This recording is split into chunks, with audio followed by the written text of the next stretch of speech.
thank you, madam, and all the professors present here. So,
शुरू होने वाला है, तो आप लोग बातें नहीं करेंगे। okay.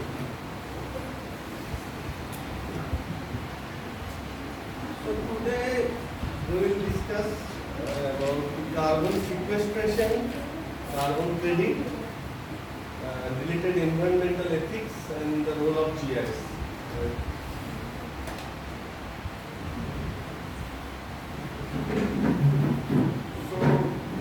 आप लोग क्या जानते हैं कार्बन सिक्वेस्ट्रेशन के बारे में? थोड़ा प्रिलिमिनरी कुछ information. What is carbon sequestration?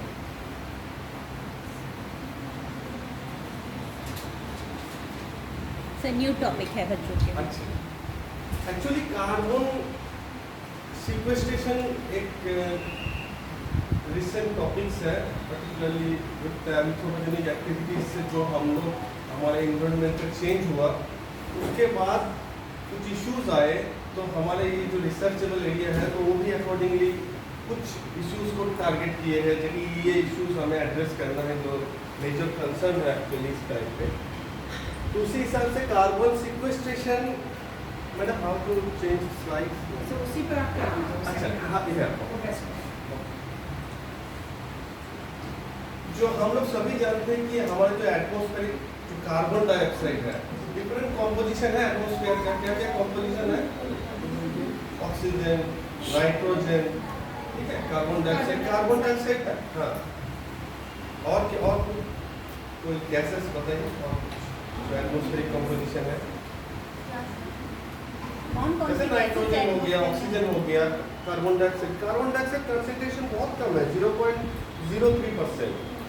ठीक है, but it is has a very significant impact on the climate as well as our health everything. Okay, तो for the last 2-3 decades you can say there is a abrupt change in the carbon dioxide concentration because of the industrialization. Okay, all the fossil fuels and other things that are used for manufacturing products and all the industries, thermal units, that has generated a huge amount of carbon dioxide, and carbon dioxide concentration it's reached from 300 to around 400 ppm. Nowadays it is around 400 ppm, and in some places it is more than 400. Okay, so there is a significant changes in the last 2-3 years.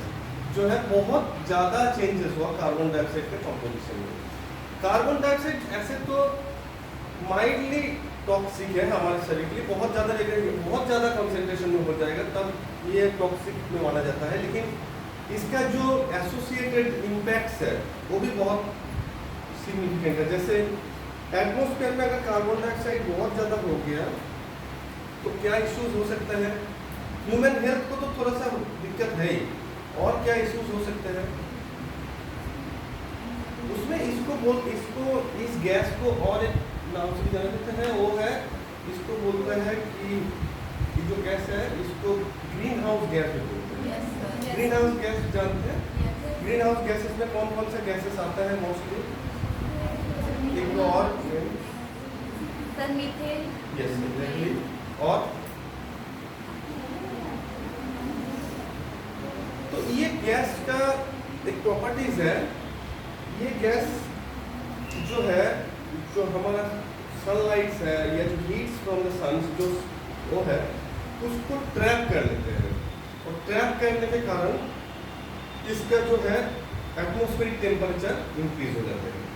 तो अगर atmospheric temperature increase हो जाएगा तो ये हमारा जो total ecosystem है including humans उसमें जो है उसके ऊपर एक बड़ा इम्पैक्ट आएगा. आजकल आप लोग सब जानते हैं ग्लोबल वार्मिंग की बात हो रहा है. इट इज बेसिकली इसका एक्चुअली बहुत सारे ग्रीन हाउस गैसेस है, बट जो चेंजेस हुआ है उसी गैसेस में वो सबसे ज़्यादा कार्बन डाइऑक्साइड में हुआ है. तो कंपैरेटिवली इस कार्बन डाइऑक्साइड की इम्पैक्ट ग्लोबल वार्मिंग में सबसे ज़्यादा है. तो अगर हमें इस अर्थ को बहुत ज़्यादा अगर ग्लोबल वार्मिंग से बचाना है तो हमें कार्बन डाइऑक्साइड कॉन्सेंट्रेशन को रिड्यूस करना है. अब इसी मेन ऑब्जेक्टिव से हमारा जो ये टर्मिनोलॉजी है कार्बन सिक्वेस्ट्रेशन, जो कार्बन डाइऑक्साइड है उसको हमें ट्रैप करना है. ठीक है, जो कार्बन ट्रैप करना है और गैसियस फॉर्म से उसको हमें कोई सॉलिड या बायोसॉलिड फॉर्म पे उसको हमें प्रिजर्व करना है, नॉट इसको जो फर्दर उसको एटमॉस्फेयर में जाने नहीं देना है. ठीक है, तो इस टर्मिनोलॉजी को जिसने दिया था उसका नाम है चार्ल्स डेविड केनी. और बेसिकली ये हम लोग अगर आप लोग बोटनी का है, ठीक है ना, सभी बोटनी का है, तो प्लांट प्रोसेस एक इम्पॉर्टेंट पार्ट है कार्बन सिक्वेस्ट्रेशन जो हम बात करेंगे. लेकिन और भी बहुत सारे अप्रोचेस हैं जिसके द्वारा हम कार्बन सिक्वेस्ट्रेशन कर सकते हैं. Carbon sequestration means trapping carbon from the atmosphere, make it in the solid और biosolid form and then make it conserve. Okay, so IPCC ने जो लेटेस्ट इसका जो डेफिनेशन किया है that includes all means it is includes plant processes.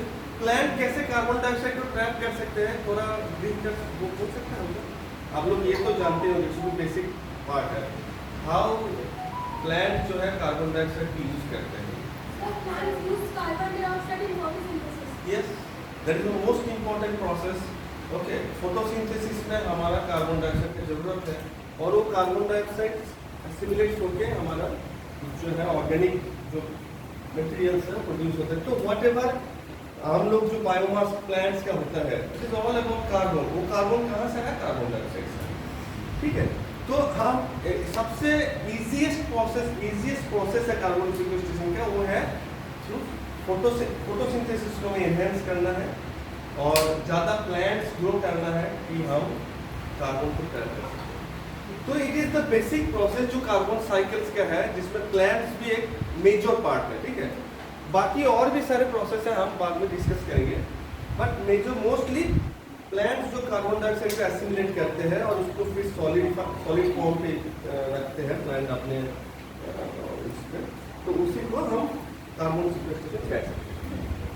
अब carbon जो हमारे टोटल अर्थ में जो कार्बन है, कार्बन मतलब है जो भी actually that was a part of organic body, anything from organic body, और जो कभी पहले ऑर्गेनिक बॉडी था, नॉन लिविंग ऑर्गेनिक कंपाउंड्स, ठीक है। लेकिन उसके अलावा भी और एक कार्बन पूल हम बात करेंगे। मैक्सिमम कार्बन पूल्स जो है वो हमारी ओशियंस पे है, ठीक है।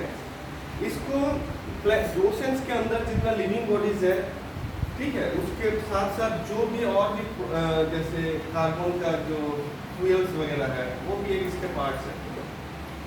तो ocean constitutes the major carbon pools, that is around 77.4%। इस कार्बन को हम लोग ब्लू कार्बन भी बोलते हैं, ठीक है। कार्बन सिक्वेस्ट्रेशन में सबसे ज्यादा सिग्निफिकेंट रोल इसका है, लेकिन इस पे हमारा इंटरवेंशन बहुत कम है। हम इस इकोलॉजी को बहुत ज्यादा इन्फ्लुएंस नहीं कर सकते, ठीक है। ओशियंस में हम क्या इंटरवेंशन बहुत ज्यादा कर सकते हैं, ये is a natural body, okay. तो हमारे पास दूसरा कंपोनेंट है जिसमें ज्यादा हम लोग एडजस्ट करेंगे। दूसरा कार्बन का जो इम्पोर्टेंट पूल्स है वो है फॉसिल फ्यूल्स, जो है कोल्स है, ठीक है। और भी जो पेट्रोलियम गैसेस है वो सब इस फॉसिल फ्यूल्स में आएंगे, ठीक है। तो देखिए उसके बाद पेडोलॉजिक कार्बन। पेडोलॉजिक कार्बन में क्या होता है, कार्बन जरूरी नहीं हर समय ऑर्गेनिक नहीं रहे, इनऑर्गेनिक फॉर्म पे भी रह सकते हैं। एक दो इनऑर्गेनिक फॉर्म बता सकते हैं कार्बन का इनऑर्गेनिक फॉर्म, जैसे कार्बोनेट्स हो गया, बाइकार्बोनेट्स, इस फॉर्म पे उसके अंदर कार्बन रहते हैं, ठीक है ना। तो और बहुत सारे कंपोनेंट्स हैं, बट मोस्टली जो आर्थ में मेजर पूल्स है उसमें कार्बोनेट बाइकार्बोनेट फॉर्म पे जो कार्बन रहते हैं उसको पेडोलॉजिक कार्बन फॉर्म का यूज करते हैं। उसके बाद बायोटिक, जो भी लिविंग नॉन और ऑर्गेनिक कंपोनेंट है उसको बायोटिक में आता है। और हमारे एटमॉस्फेयर में जितना कार्बन डाइऑक्साइड है इट इज अराउंड 1.5%। तो आप देखिए ये 1.5% है। कोई भी कंपोनेंट से अगर ये कार्बन डाइऑक्साइड रिलीज हो गया तो ये बहुत एब्रप्ट चेंज हो सकता है, ठीक है ना। हम इस पे यूज कर रहे हैं, तो इस प्रोसेस नेचर में इतना सुंदर चीज बनाए हुए हैं कि इट इज ऑलमोस्ट बैलेंसिंग। जो हमारे प्लांट्स जो फोटोसिंथेसिस करते हैं, but still due to over activity of सम,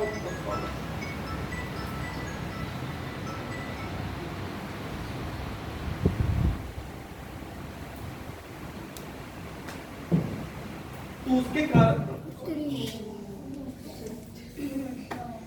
अभी आ जाएगी आप। तो हमारा जो है एटमॉस्फेरिक कार्बन डाइऑक्साइड बहुत कम पूल्स जो है 1.5% है, तो remaining 98.5% is in another form. तो कोई भी कंपोनेंट का कार्बन अगर एटमॉस्फेयर पे चले जाएगा तो बहुत ज्यादा कंसंट्रेशन उसका इंक्रीज हो जाएगा, जो कि हमारा ग्लोबल वार्मिंग पे इन्फ्लुएंस मतलब उसको प्रोसेस को एक्सेलरेट करेगा। अब बात आता है कि ये जो कार्बन्स है इसको हमें ट्रैप करना है, और ट्रैप करने का जो प्रोसेस है वो बहुत सारे प्रोसेस इन्वॉल्व है इसमें। तो उसमें बेसिकली आप लोग जो बताया है कि फोटोसिंथेसिस कौन करते हैं, प्लांट्स। तो हमें ज्यादा से ज्यादा प्लांट्स को ग्रो करना है। अब जो है कार्बन बनाने का जो कैपेसिटीज है, ठीक है, वो कार्बन बनाने का कैपेसिटीज है डिफरेंट प्लांट्स का डिफरेंस होता है। जैसे आप अगर राइस का क्रॉप देखेंगे तो इतना सा होता है, मेज का क्रॉप इतना होता है, एक ही टाइम पे इतना ह्यूज बायोमास प्रोड्यूस करते हैं, तो इसका फोटोसिंथेसिस उसका ज्यादा होता है। कोई ट्रीज है कोई फास्ट ग्रोइंग होता है, कोई ट्रीज होता है बहुत स्लो ग्रोइंग होता है, ठीक है ना। तो बायोमास प्रोडक्शन का capacity its directly related to its photosynthetic activity, ठीक है। तो फोटोसिंथेसिस प्रोसेस को हमें आगे मतलब एक्टिवेटेड ज्यादा करना है। तो इस प्रोसेस में आप लोग बॉटनी के स्टूडेंट्स हैं तो जानते हैं कि C3 एंड C4 प्लांट्स का, C3 और C4 प्लांट्स जानते हैं ना। हाँ, तो C3 C4 प्लांट्स का बेसिक जो उसका है basically the utilization capacity of the carbon dioxide, okay. तो अगर हमारा एटमॉस्फेयर में कार्बन डाइऑक्साइड बहुत ज़्यादा बढ़ जाते हैं तो हमें जिस C3 क्रॉप्स को प्रेफरेंशियली एडवांटेजेस होते हैं, लेकिन ठीक है। और C4 प्लांट्स का ऐसे ही इनहेरेंट कैपेसिटी ज़्यादा होता है कम कार्बन डाइऑक्साइड में ग्रो होने का, ठीक है, वो ज़्यादा बायोमास प्रोड्यूस कर सकते हैं। तो अगर हमारे एटमॉस्फेयर में कार्बन डाइऑक्साइड कंसेंट्रेशन बढ़ रहा है तो एडवांटेज किसको मिल सकता है, C3 प्लांट्स को, C4 प्लांट्स को? ये क्वेश्चन आ सकता है कभी भी। ये इस पे आप लोगों को बोल रहा है कि C3 प्लांट्स को, क्योंकि C3 प्लांट्स को वो जो पोटेंशियल जो C4 प्लांट्स पे है वो कम है, तो इसीलिए हम लोगों को मोस्टली जब हम कार्बन सिक्वेस्ट्रेशन का बात करते हैं तो हम बोलते हैं कि प्रेफर करते हैं C4 प्लांट्स को, हमें C4 प्लांट्स को ज़्यादा। फिर इसी डायरेक्शन में अगर हम आगे बात करेंगे तो आता है कि कार्बन का सिक्वेस्ट्रेशन तो हम कर लिए, ठीक है, प्लांट्स के प्रोसेस में करना है। अब ये कार्बन को हमें जैसे कैसे रिजर्व करना है, फिर जो बायोमास बना, जो कार्बन प्रोडक्ट्स बना, उसको हमें कैसे कंजर्व करना है, किस तरीके से कंजर्व कर सकते हैं, कुछ आइडिया है? हाँ, तो अभी जो बात करेंगे, जैसे कोई क्रॉप का प्रोड्यूस हुआ तो उसका रूट्स जो है उस मिट्टी के अंदर ही रह जाता है, तो एक सॉइल का इंटीग्रल पार्ट हो गया वो, तो वो फर्दर जो है उसका डिकम्पोजिशन होके उसका जो कार्बन है उसी में ही रहेगा। लेकिन अगर बाहर है मतलब एबव ग्राउंड जो प्लांट पार्ट्स है, वो क्या करेगा, वो सॉइल्स के ऊपर रहेंगे तो माइक्रोब्स उसको बहुत जल्दी से अटैक करेंगे। अटैक करने के बाद वो यूटिलाइजेशन करने के बाद देन दे यूज्ड उसका अपने बॉडी पार्ट्स बनाने के लिए वो कार्बन डाइऑक्साइड रिलीज करेगा, जो एक्टिवेटेड प्रोसेस है, ठीक है ना। तो उसमें भी फिर कार्बन डाइऑक्साइड का साइकिल, ये कार्बन साइकिल का प्रोसेस है। तो हमें ये करना है, हमें जो कार्बन सिक्वेस्ट्रेशन का जो मेजर कॉन्सेप्ट है, कार्बन बनाना, उसके साथ साथ उसको ऐसे रखना कि वो कार्बन फिर हमारे एटमॉस्फेयर में जाना पाए। तो इसको अगर आपको उसके बिना दिक्कत है तो थोड़ा सा वेट कर सकते हैं। नहीं, हम थोड़ा सा बोलते हैं, थोड़ा जनरल डिस्कशन करते हैं, फिर जो डिटेल लगा, हम बहुत ज़्यादा डिटेल में नहीं जाएंगे, ऊपर ही बताएंगे कि ये बहुत नया टॉपिक है, रिसर्च तो बहुत कुछ हुआ है, जैसे हम बताने के लिए बता सकते हैं, कुछ चीज़ें हैं विदाउट पीपीटी हो नहीं सकती, जैसे कुछ चीज़ नया दिखाना है अभी। ओके,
अब ये आता है need for carbon sequestration. Need for carbon sequestration क्या है, इसलिए हम कार्बन सिक्वेस्ट्रेशन करेंगे।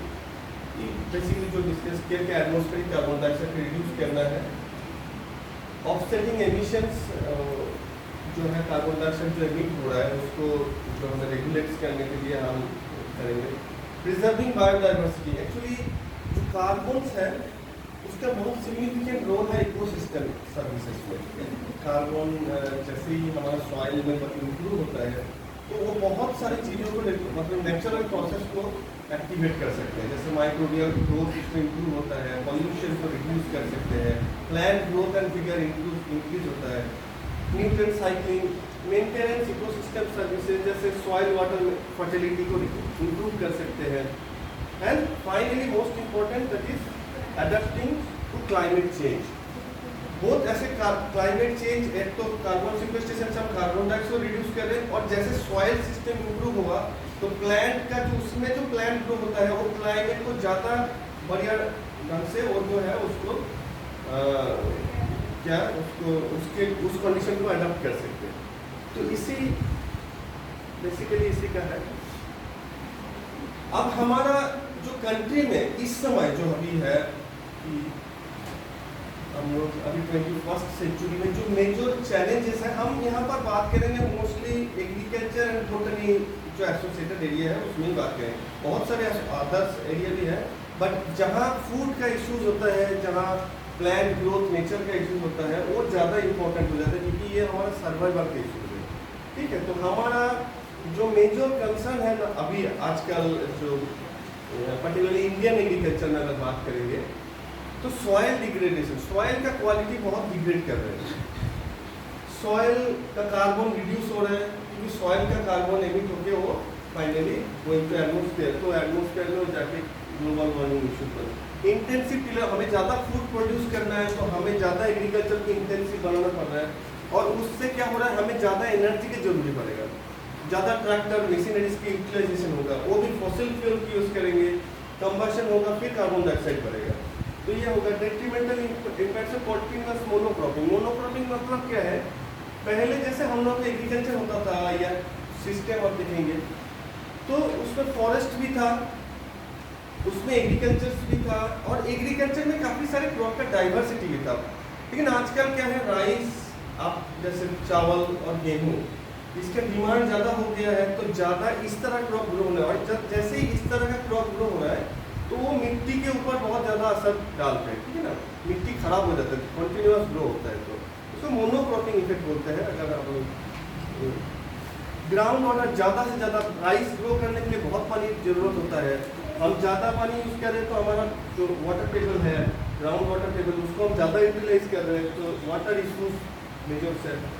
आजकल रेसिड्यू बर्निंग, आप लोग देखे होंगे कि जैसे दीपावली का आसपास के समय जो है कितना पोल्यूशन दिखते हैं, उसका जो कल्प्रिट है वो रेसिड्यू बर्निंग है, ठीक है, वो पंजाब, हरियाणा, उत्तर प्रदेश, ये सब जो राइस का जो स्टबल्स है उसको जला देते हैं, तो ठीक है, उसके एनवायरमेंट पॉल्यूशन भी, और कितना huge amount of carbon dioxide atmosphere में जाते हैं। पॉल्यूशन भी है, बायोडाइवर्सिटी लॉस हो रहा है, कितना सारे जो है प्लांट्स हो, एनिमल्स हो, वो एक्सटिंक्ट हो जा रहे हैं due to the changes in the climate. So these are the issues, and if you see in the our national scale, the intensity and severity of the challenges are very, very prominent nowadays, and it will be genuine issues. We immediately has to take actions. We cannot wait because these are the threatening issues nowadays. Regarding high temperature, we can just evident from our day-to-day life. Okay, the temperature is increasing. There is no doubt in this, and the data is also supporting that there is a significant changes in the temperature. Water scarcity, particularly the zone of the Punjab, Haryana, this zone is mostly dependent on fuels, and the severity of the water scarcity is higher in that zone.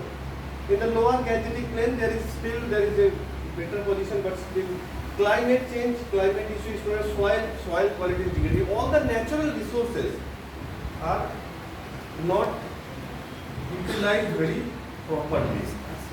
This is the issue. Now it's another important issue. You should be knowing that plants, I'm not talking about agriculture,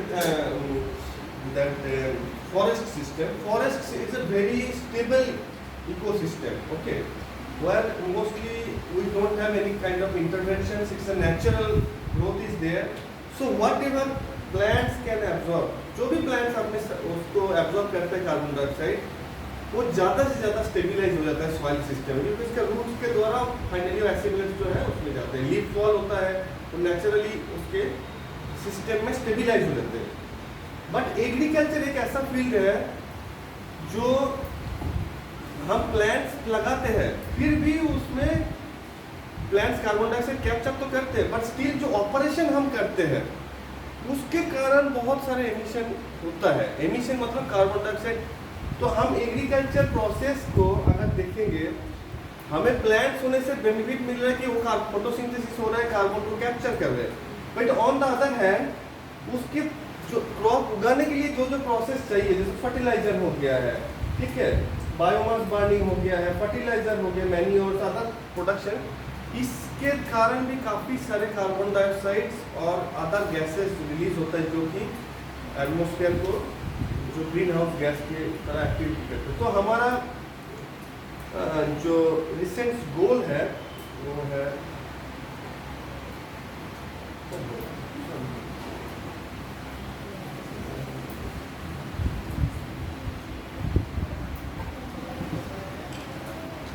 ma'am first वाला है। अच्छा फिर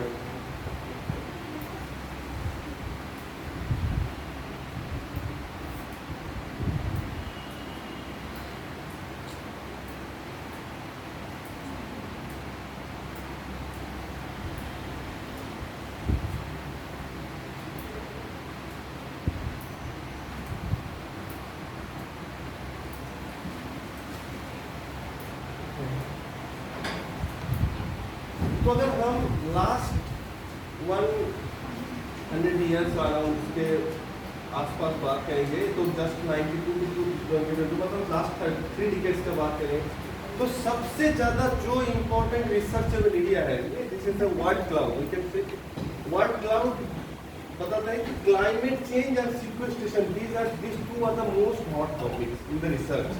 Okay, because in the world scale this is happening. Okay, this is not a very regional challenges कि हमारे India में ही हुआ ये climate change, ये पूरा दुनिया का इश्यूज है। तो वो सारा दुनिया इस चीज को एड्रेस करने में लगे हुए हैं। तो climate change and sequestration, carbon sequestration, these are the most widely researchable areas. Okay, तो आप इसका इम्पोर्टेंस समझ सकते हैं कि ये अच्छा। हम लोग इसके बारे में सुना है, सस्टेनेबल डेवलपमेंट गोल्स सुना है? सस्टेनेबल डेवलपमेंट गोल्स जो है ये इंटरनेशनल एक ऑर्गेनाइजेशंस है, जो यूनाइटेड नेशंस का जो भी कंपोनेंट कंट्रीज है, तो लोग डिसाइड किया है कि ये जो 17 डिफरेंट एस्पेक्ट्स है, इस पे हमें इसका जो है ये बैलेंस्ड ग्रोथ होना ही होना है, तभी हम बता पाएंगे कि हमारा देश जो है सस्टेनेबल डायरेक्शन में जा रहा है। अदरवाइज वो सस्टेनेबिलिटी को इंश्योर नहीं कर पाएंगे। हो सकती है इंडस्ट्री बहुत इंप्रूव हुआ, इकोनॉमिक ग्रोथ हो गया, बट उसका कंट्री का बाकी सब चीज़ अफेक्टेड हो गया। तो ये चीज़ देखते हुए 17 इंडिकेटर्स है, जिसको 17 सस्टेनेबल डेवलपमेंट गोल्स बोलते हैं।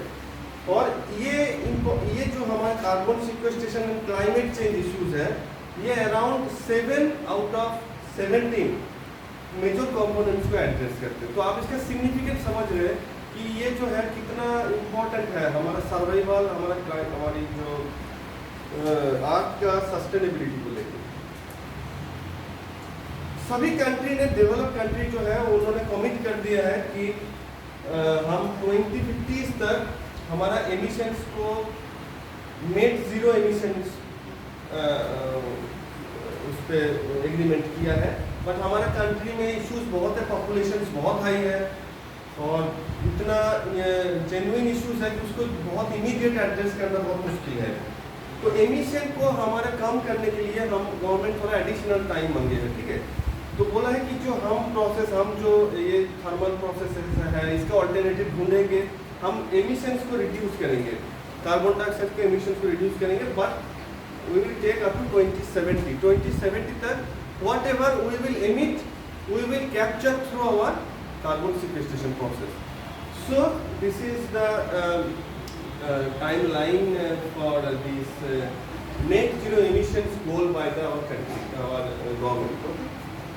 So this is the general things. Now how to enhance carbon sequestration, that is the issue. Okay, carbon sequestration को हम जितना हम ऑप्टिमाइज कर पाएंगे, then we can reduce the carbon dioxide concentration in atmosphere. So in this process, the first, there is no alternative of that. We have to go for more afforestation, मतलब more forest area. Forest, क्योंकि ये human के intervention बहुत कम है, तो इस natural ecosystem में सिर्फ सिक्वेस्ट्रेशन ज़्यादा होता है, एमिशंस कम होता है, ठीक है। प्लांट्स भी एमिट करते हैं, but it is very negligible amounts, ठीक है। प्लांट्स भी अपने रेस्पिरेशन के लिए कार्बन डाइऑक्साइड रिलीज करते हैं, but that is very minimum. वो जो है फिर दूसरा है एग्रोफॉरेस्ट्री। एग्रोफॉरेस्ट्री आप लोग जानते हैं, व्हाट इज एग्रोफॉरेस्ट्री? नहीं जानते, नया लग रहा है सब कुछ टर्मिनोलॉजीज इन लोगों को। एक्चुअली हम ज़्यादा एग्रीकल्चर में नहीं सर, ये सारे इनका में नया इंक्लूड ही है। ओके, यही फर्स्ट ईयर है जब ये इंक्लूड हुआ है।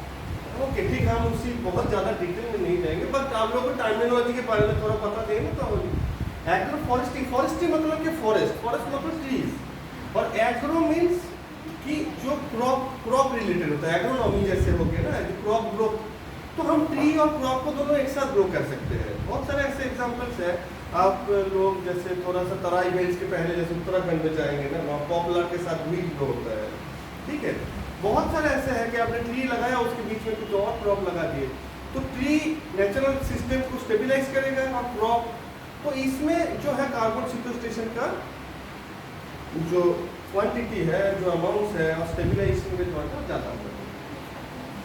फिर एक टर्मिनोलॉजी, नया टर्मिनोलॉजी आएंगे, क्योंकि ये यही कार्बन सिक्वेस्ट्रेशन को एड्रेस करने का मेजर कंपोनेंट्स है, but I will briefly discuss क्या है वो चीज़। Conservation agriculture, soil carbon management and wetland restoration, ये भी तीन चीज बहुत इंपॉर्टेंट है कार्बन सिक्वेस्ट्रेशन का। Now what is conservation agriculture?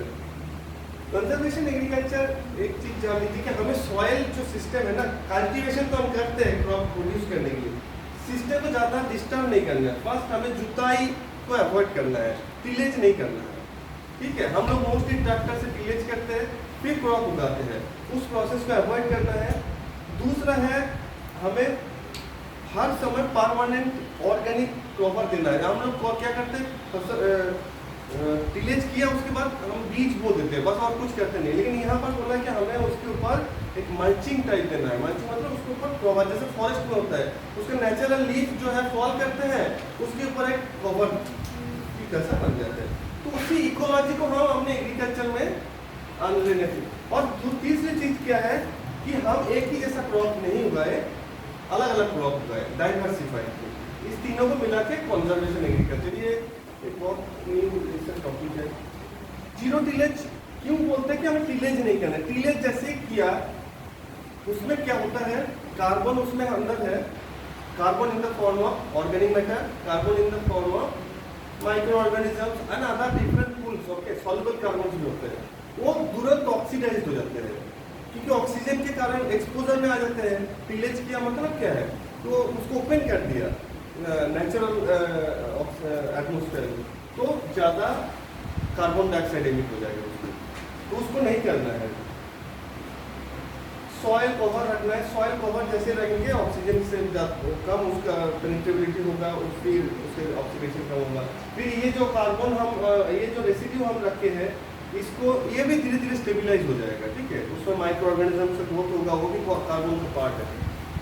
तीसरा चीज हमें आजकल जो बर्निंग हो रहा है उसको रिड्यूस करना है, कि कितना huge amount of carbon dioxide चले जा रहे हैं, उसका कोई ऑल्टरनेटिव यूज करना है, ठीक है। ऑल्टरनेटिव यूज क्या करना है, उस पर कॉम्पोस्ट बना सकते हैं, या आजकल मशरूम प्रोडक्शन देखते हैं ना, स्ट्रॉ से होता है मशरूम, उसके जगह पे यूज कर सकते हैं। उसका और भी बहुत सारे यूज है, वो ऑल्टरनेटिव ढूंढना है, लेकिन उसको बर्निंग तो नहीं करना है। फिर हमें थोड़ा दूसरा ग्रीन मैन्यूरिंग। मैन्यूरिंग मतलब क्या बोलते हैं कि उसमें ऑर्गेनिक मैटर का फील्ड में या कोई सिस्टम में हमें ऑर्गेनिक मैटर ऐड करने को बोलते हैं मैन्यूरिंग। अब अगर उसको प्रॉपर डिकम्पोज ना करके ऐसा ग्रीन प्लांट्स को हम डाल देते हैं, तो उसको बोलते हैं ग्रीन मैन्यूरिंग। इसके लिए कुछ क्रॉप्स ऐसे आइडेंटिफाई किया गया है जो बहुत अर्ली ग्रोथ होता है, उसको तुरंत हमने ऐसे मैन्यूर यूज कर सकते हैं। ये हम जस्ट उसको बता रहे थे, कॉम्पोस्टिंग। सब लोग बोटनी का है। प्लांट्स का रूट्स है ना, प्लांट्स का रूट्स जो है उसको उसके सराउंडिंग्स एरिया को क्या बोलते हैं? प्लांट्स जैसे रूट है उसके जो एरिया है उसका प्लांट्स रूट्स के अटैच सॉइल और एनवायरनमेंट उसको बोलते हैं राइजोस्फीयर। राइजोस्फीयर सुने होंगे ना?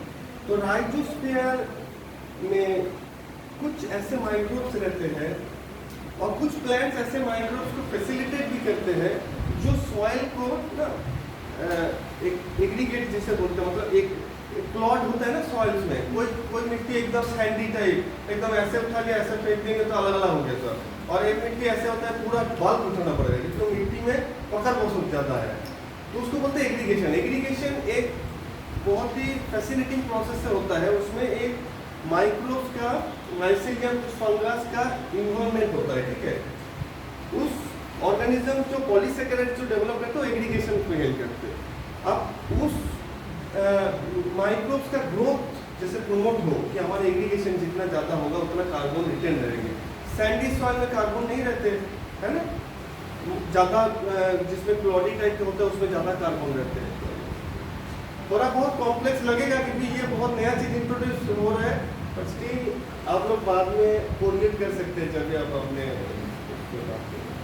हम इसमें बहुत हमारे वहाँ पर भी हम लोग इसी डायरेक्शन में रिसर्च कर रहे हैं, ठीक है, लेकिन हम बहुत ज़्यादा डिटेल नहीं जाएंगे। उसमें हमारी टारगेट है, हमारे रिसर्च का कंपोनेंट है, हम लोग पल्स क्रॉप में काम करते हैं। पल्सेस मतलब दलहनी फसल।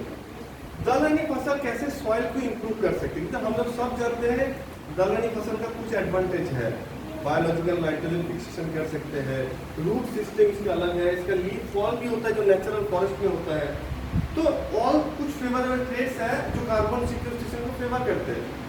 उस डायरेक्शन में हमारा बहुत दो एक्सपेरिमेंट्स है जो 23 इयर्स ओल्ड है, दोनों एक्सपेरिमेंट्स, ठीक है, लोलैंड पे है एक अपलैंड पे है। तो वो बहुत वैल्यूएबल रिसोर्सेस है जहाँ से हम डेटा जनरेट करते हैं कि कैसे कार्बन स्टेबिलाईज हुआ, कौन से फॉर्म में कार्बन स्टेबिलाईज हुआ। बहुत कॉम्प्लेक्स इश्यूज है। कार्बन जैसे ही हमें कोई सॉइल में डाला तो वो जरूरी नहीं वो कार्बन जो है उस मिट्टी का पार्ट बन जाए, है ना, क्योंकि कार्बन का बहुत सारे फ्रैक्शन उसको बोलते हैं labile carbon fractions, non labile carbon fractions, recalcitrant carbon fractions.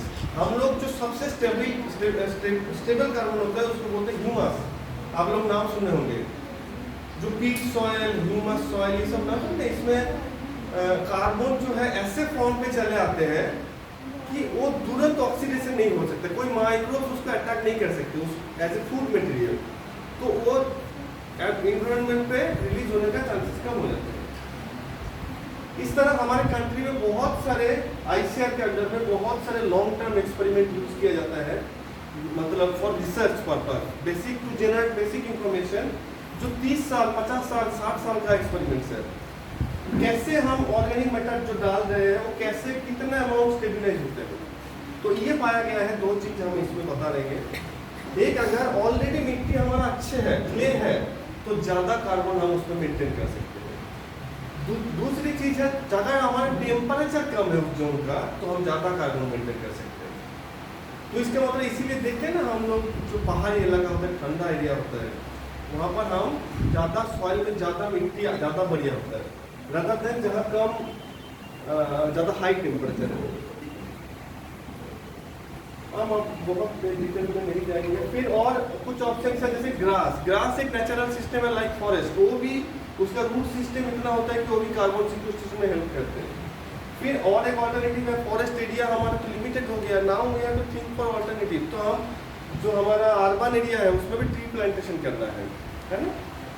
फिर सबसे कॉस्टली मेथड एक कार्बन सिक्वेस्ट्रेशन का है, but it is not in practice, but अगर बहुत ज़्यादा कार्बन डाइऑक्साइड बढ़ जाएगा तो it should be taken as one of the alternative. इसमें क्या करते हैं, हमें रैंडमली प्लांट्स उगाना है, प्लांट्स उगाने के बाद उसको हमें बायो एनर्जी में यूज करना है, उसका जो कार्बन डाइऑक्साइड एमिट होगा उस पूरा कार्बन डाइऑक्साइड को कैप्चर करके it has to be placed in reservoir that it will not come in contact with the air. वो हमें जो बहुत अंडरग्राउंड उसमें उस पर रिजर्व करना है, ठीक है। तो ये बहुत कॉस्टली मेथड्स है, बट इट इज जो जब हमारा और कोई ऑप्शन नहीं रहेंगे कार्बन डाइऑक्साइड कॉन्सेंट्रेशन बढ़ जाएगा तो ये और ये बायोचार सुना है? बायोचार मतलब है कि कोयला को हम नेचुरल ऑयल में कैसे प्रोड्यूस कर सकते हैं, तो उसको बायोचार बोलते हैं। ठीक है, ये जो हमारा एनारोबिक कंबशन टाइप का एक प्रोसेस होता है, उसको बायोचार बनाते हैं हम लोग। तो डिफरेंट प्रोसेसेस का डिफरेंट पोटेंशियल्स है। मोस्टली हाई इसमें है, जैसे ग्रास लैंड पैस्चर होंगे, एग्रो फॉरेस्ट्री, इसका ज़्यादा पोटेंशियल है इसका, तो इस प्रोसेस को ज़्यादा उसमें हम कार्बन के बारे में ज़्यादा बात नहीं करेंगे। हम जैसे हमारा लेबोरेटरी में कैसे कार्बन का एस्टिमेट करते हैं, उसका एक डिफाइंड प्रोटोकॉल्स है, उसको बोलते हैं वाटलियन ब्लैक मेथड बोलते हैं। ठीक है, और अगर बहुत प्रिसाइज एस्टिमेशन है तो डिफरेंट प्रोटोकॉल्स है, आई am not going in detail of that. उसको टीओसी एनालाइजर एक है जो सॉइल में टोटल कार्बन कितना है उसको एस्टिमेट करने।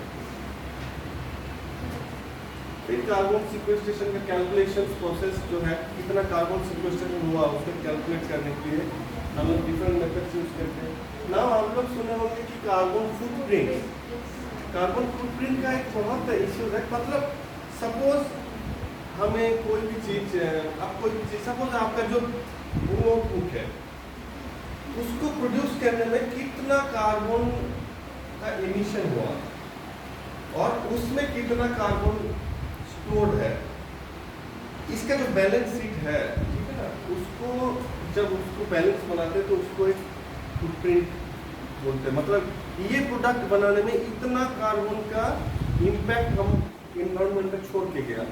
कैसे? क्योंकि उसको आपके पास लाने के लिए ट्रांसपोर्टेशन यूज हुआ, उसको बनाने के लिए कोई मशीन्स यूज होगा जो कि एनर्जी यूज किया होगा, फॉसिल फ्यूल्स को यूज किया होगा, ठीक है, या तो इलेक्ट्रिसिटी यूज किया होगा।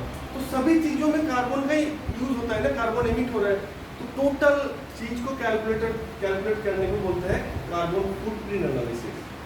तो ये जो मेगा प्रोसेसेस है इसके लिए तो हम छोटा चीज के लिए बता दिए, बहुत बड़ा स्केल में इसको एस्टिमेट होता है, इसके बारे में बात नहीं करेंगे। नाउ एनवायरमेंटल एथिक्स, ठीक है, what is environmental ethics? Environment सब जानते हैं, एथिक्स क्या हो सकता है? आपको क्या लग रहा है? क्या कुछ रिस्पॉन्सिबिलिटी है हमारा एनवायरमेंट के ऊपर, हम उसको इग्नोर नहीं कर सकते। तो उसी चीज को ही एनवायरमेंटल एथिक्स के पार्ट से, जब आप हम यहाँ पर फैन का यूज कर रहे हैं, ठीक है, या एसी का यूज कर रहे हैं, हम कंफर्ट में हैं, हम एक एनर्जी सोर्स जो हमारी इस दुनिया में दिया है उसके यूटिलाइज करके हम कंफर्ट में है।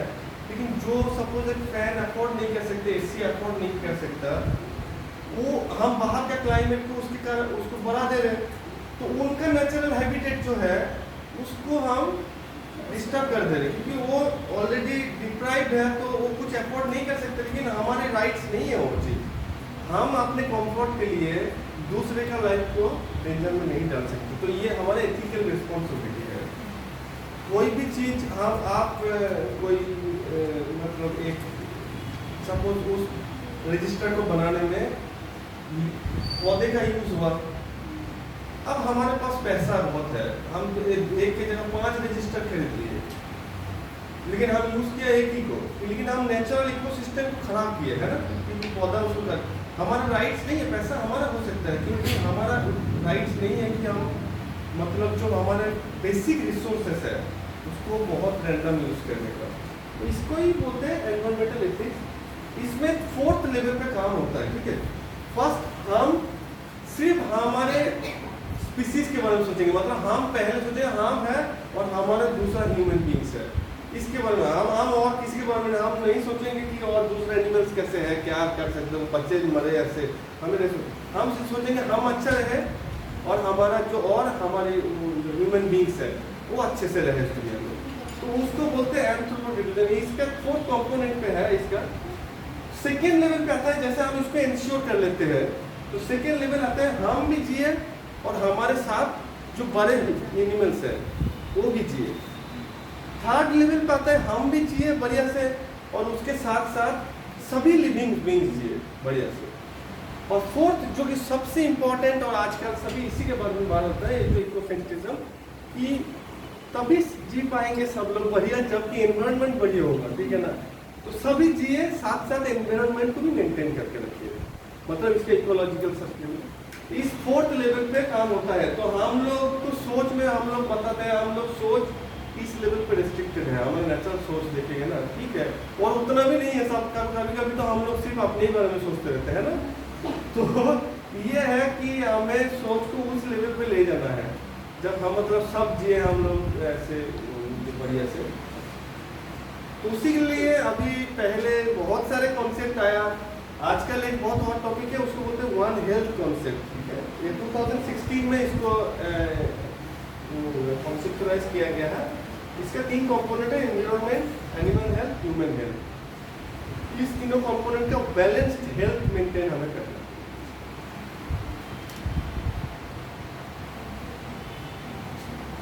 अच्छा, कार्बन क्रेडिट्स। अब इसी जैसे सपोज किसी ने 1 हेक्टर खेती है, उस पे पूरा आम का पौधा लगाया है, और किसी ने 1 हेक्टर खेती है, उस पे धान का खेती लगाया है, और किसी के पास 1 हेक्टर लैंड है, वो उसमें इंडस्ट्री लगाया है, ठीक है।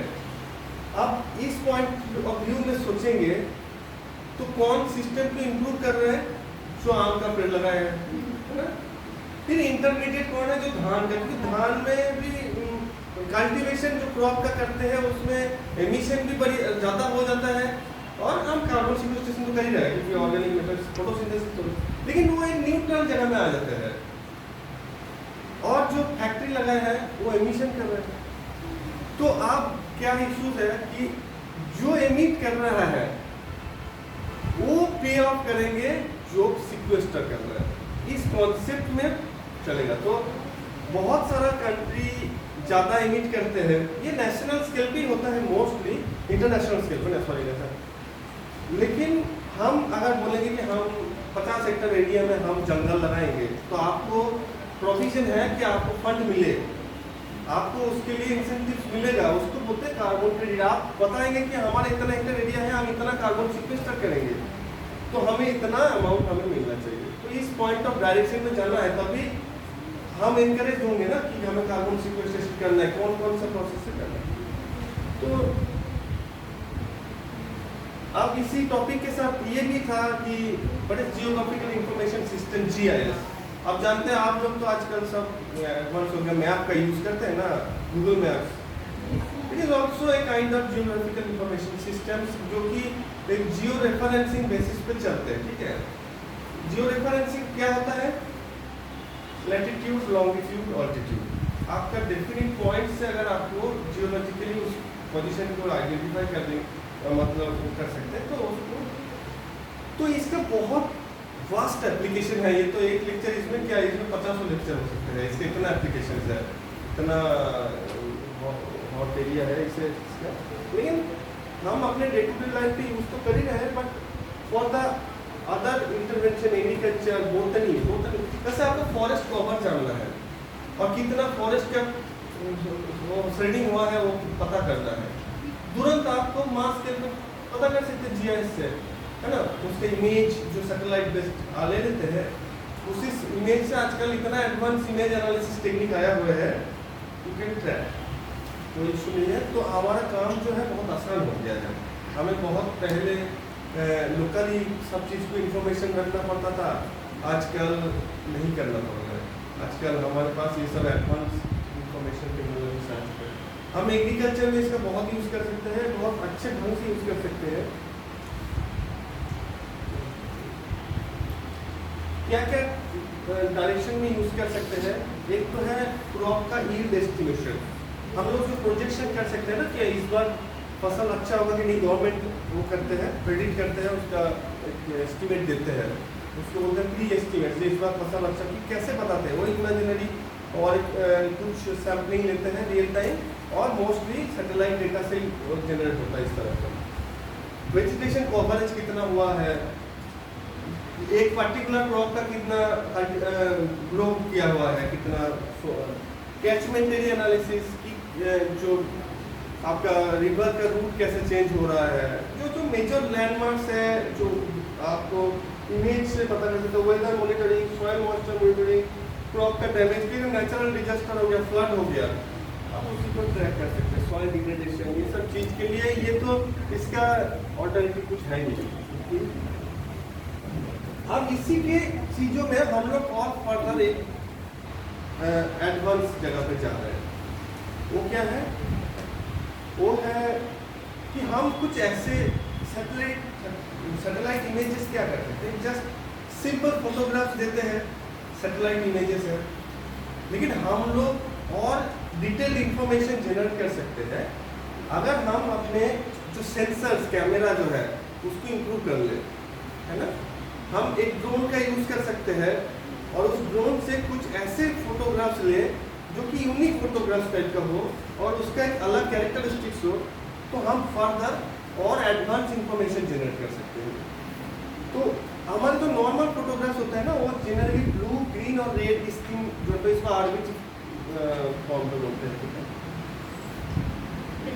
8GB फॉर्म में बोलते हैं, लेकिन उसके साथ साथ और भी एडवांस टेक्निक्स है, जैसे नियर इंफ्रारेड रेंज पे भी हम फोटोग्राफ्स ले सकते हैं, जिसको बोलते हैं थर्मल इमेजिंग बोलते हैं।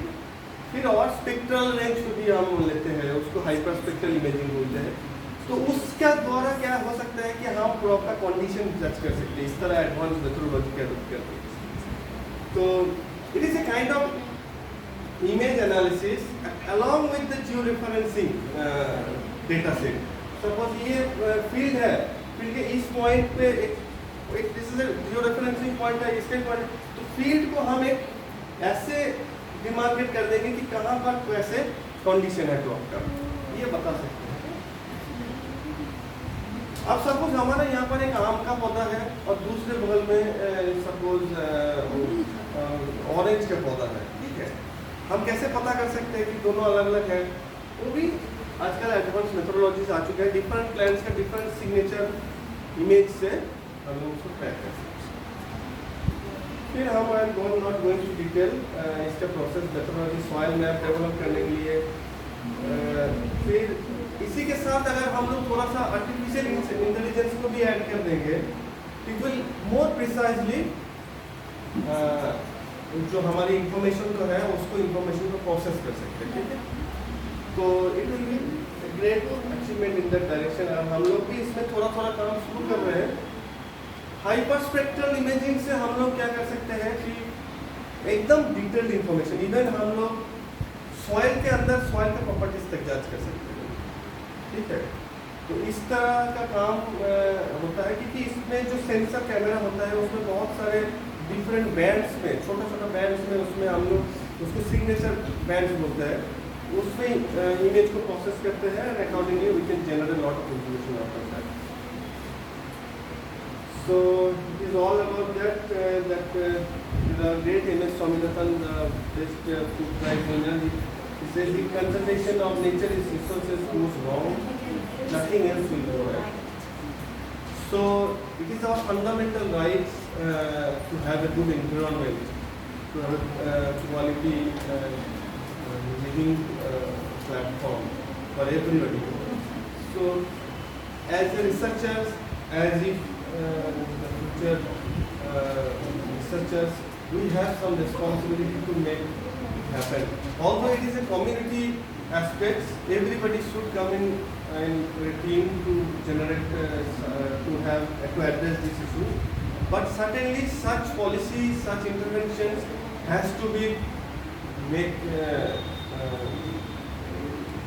by human beings. Okay, we have to be more responsible for that. There are a very global challenges. Suppose it is our basic duty. We have to plant 1 or 2 trees for our whole lifetime. Okay, that okay. We have at least we have maintained the environment. In that direction we have to go.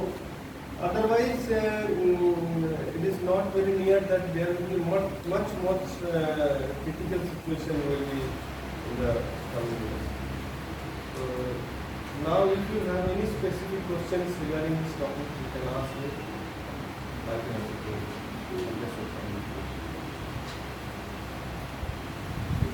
तो आप मेरे को जो लगा आप लोग बहुत ज़्यादा एंजॉय नहीं किए, बट सम आप लोगों को एटलीस्ट ये पता लग गया होगा कि ये चीज़ होता होगा, है ना। आप कोई भी चीज को अगर डिटेल जानते हैं तब भी उसमें हम अच्छे नॉलेज गेन कर पाते हैं। सुपरफिशियल हम लोग आज का ये टारगेट था कार्बन सीक्वेस्ट्रेशन क्या है, हम उसको किस किस डायरेक्शन में उसका एड्रेस कर सकते हैं। लेकिन हम लोग भी इसका बहुत एक छोटा सा एरिया लेके उसका एड्रेस करते हैं, इसके मल्टीपल फैसेट है। तो हम नहीं बोल सकते कार्बन सीक्वेस्ट्रेशन को आप एक दिन में समझ जाइए, ठीक है। आप एक छोटा सा एरिया लीजिए, आप बोटनी पर्सपेक्टिव में सोचिए कि कैसे आप इसको कार्बन सीक्वेस्ट्रेशन को एनहांस आप भी सोचते रहिए और आपका क्या अच्छे आइडिया हो सकते हैं कि नेक्स्ट टाइम पे जो है चेंज कुछ रेवोल्यूशनरी चेंज करना है, ठीक है। तो उस डायरेक्शन में सोचिए। और एक बताता हूँ, अभी इस डायरेक्शन में हमारा देश का एक साइंटिस्ट अभी भी है जो यूएसए में काम करते हैं, उसका नाम है प्रोफेसर रतन लाल, ठीक है। वो इंडियन है लेकिन उन्होंने आधा की पूरा ही जिंदगी बाहर ही बिताया है और उसको वर्ल्ड फूड प्राइज से किया गया है। वर्ल्ड फूड प्राइज मतलब है ये एक ऐसा award this is all equivalent to Nobel prize, ठीक है। इसको एग्रीकल्चर फील्ड्स के लिए दिया जाता है, फूड प्रोडक्शन फंड, मतलब जो ग्लोबल फूड सिक्योरिटी को इंश्योर करते हैं। तो इन्होंने पूरा जिंदगी भर कार्बन सीक्वेस्ट्रेशन में काम किया है। रतन लाल जो है इन्होंने पहले अफ्रीका में रहते थे, अफ्रीका के जंगल उसमें कैसे एस्टेब्लिशमेंट होता, फिर उन्होंने यूएसए में गए, कैसे सॉइल क्वालिटी को इम्प्रूव कर सकते हैं, कैसे हम जो नेचुरल डिग्रेडेशन है, जैसे इरोजन हो गया ना, कभी इनके द्वारा सॉइल ही चले जा रहे हैं, कहीं मिट्टी में पानी चले जा रहे हैं, तो सॉइल के साथ साथ कार्बन भी तो चले जा रहे हैं उसके साथ। तो ये भी सब इश्यूज को हम लोग अगर हॉलिस्टिकली सोचेंगे तो we can take one for us.